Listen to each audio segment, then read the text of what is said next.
NCERT ये पाठ्य पुस्तक का 13वां क्वेश्चन देखिए। हमें इसमें दो पार्ट दे रखे हैं, तो इसका पहला जो पार्ट है वो देखिए।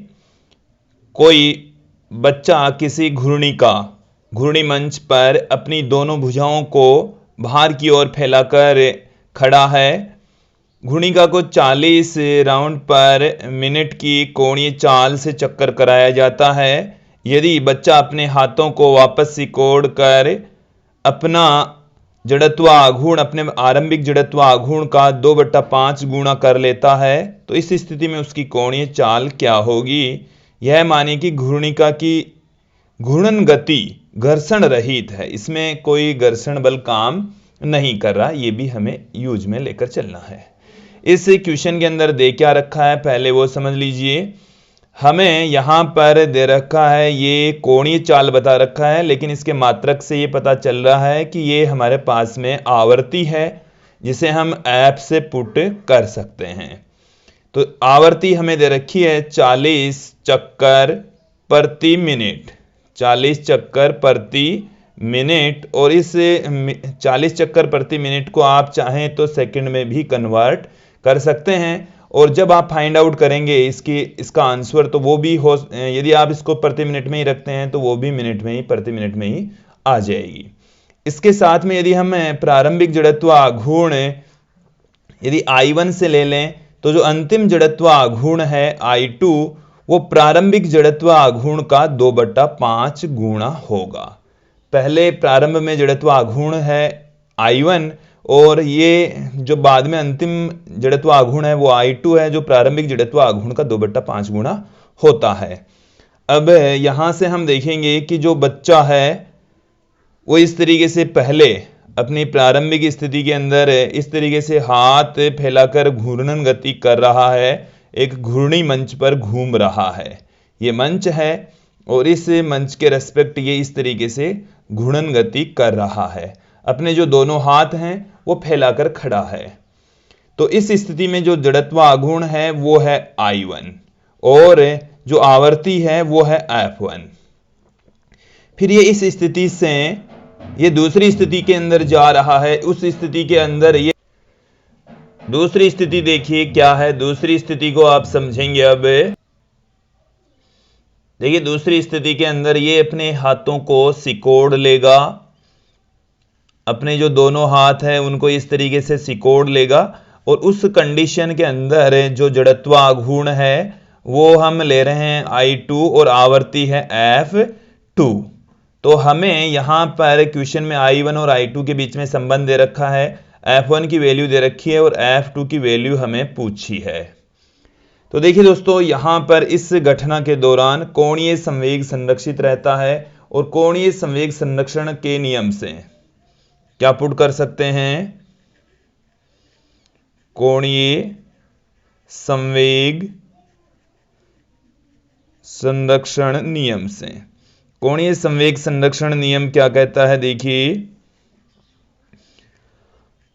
प्रारंभिक कोणीय संवेग I1 ओमेगा 1 ये बराबर होगा अंतिम कोणीय संवेग I2 ओमेगा 2 के बराबर। I1 ओमेगा 1 बराबर होगा I2 ओमेगा 2। तो हम इसको इस तरीके से पुट कर सकते हैं, I1 2 पाई F1 बराबर होगा I2 2 पाई F2। यहां से हमें F2 की वैल्यू फाइंड आउट करनी है। 2 पाई से 2 पाई कैंसिल हो जाएगा, तो इसे हम इस तरीके से लिख सकते हैं, I1 F1 बराबर होगा I2 F2 के। तो F2 बराबर आ गया I1 F1 upon I2। I1 की जो वैल्यू है और I2 की जो वैल्यू है उन दोनों के बीच में हमें संबंध दे रखा है। F1 की वैल्यू दे रखी है, सबकी वैल्यू पुट कर दीजिए। तो यहां पर मैं I1 को तो एज इट इज रहने देता हूं। F1 की वैल्यू हमें दे रखी है 40 चक्कर प्रति मिनट। I2 की जो वैल्यू है वो दे रखी है 2/5 I1, और बस यही दे रखा है। तो I1 से I1 कैंसिल हो जाएगा, 5 ऊपर चला जाएगा, 2 से इसको डिवाइड कर देंगे तो 5 × 20 हमारे पास में आ जाएगा।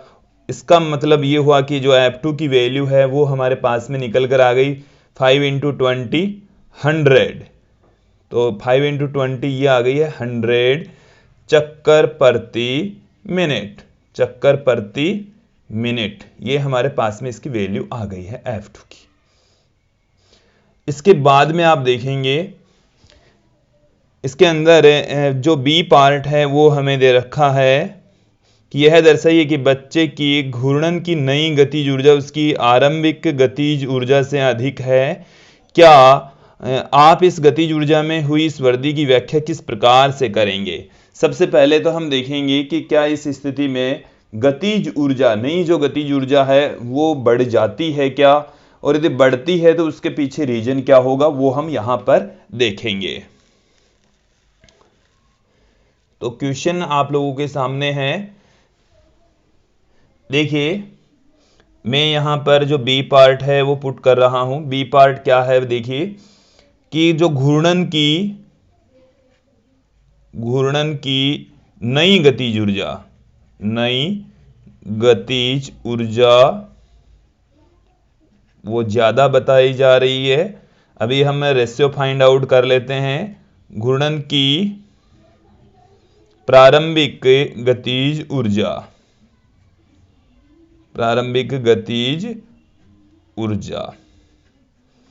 तो देखिए घूर्णन की जो नई गतिज ऊर्जा, इसका मतलब है दूसरी कंडीशन में, और गतिज ऊर्जा का जो फॉर्मूला होता है घूर्णन गतिज ऊर्जा को हम पुट करते हैं 1/2 आई इंटू ओमेगा स्क्वायर से। ये हमारे पास में घूर्णन गतिज ऊर्जा का सूत्र है, फॉर्मूला है। तो इसी फॉर्मूले का प्रयोग करते हुए यहां पर अंतिम जो गतिज ऊर्जा है वो तो हो जाएगी 1/2 I2 ओमेगा 2 स्क्वायर अपॉन प्रारंभिक जो गतिज ऊर्जा है वो है हाफ I1 ओमेगा 1 स्क्वायर। यहां से हाफ कैंसिल हो गया, I2 और ओमेगा 2 का जो स्क्वायर है इसको हम पुट कर देंगे 2 पाई F1 का स्क्वायर, 2 पाई F2 का स्क्वायर, I1 2 पाई F1 का स्क्वायर। यहां से 2 पाई का जो स्क्वायर है वो 2 पाई के स्क्वायर से कैंसिल हो जाएगा। I2 बराबर आ गया हमारे पास में F2 का square upon I1 F1 square. अब यहां से इसकी जो वैल्यू है वो हम फाइंड आउट कर लेते हैं, कैलकुलेट कर लेते हैं। I2 का मान हमें दे रखा है I1 के पदों में 2/5 I1, और F2 की जो वैल्यू है वो अभी हमने निकाली है 100। तो ये मैंने यहां पर पुट कर देता हूं, 100 का स्क्वायर है तो 100 इंटू 100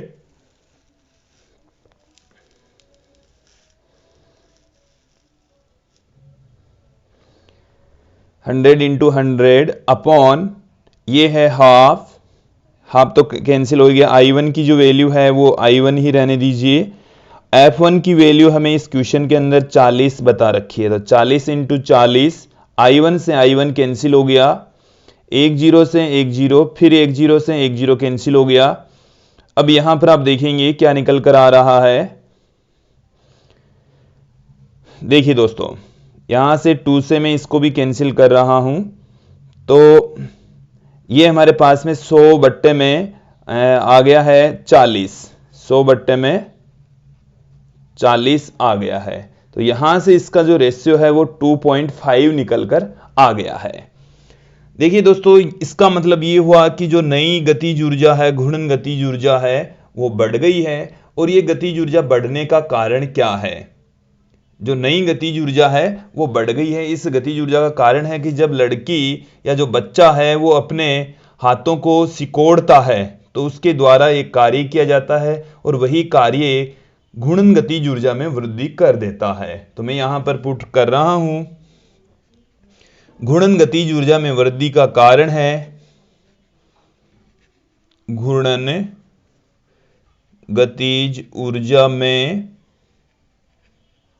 वृद्धि का कारण है कि बच्चा जब अपने हाथों को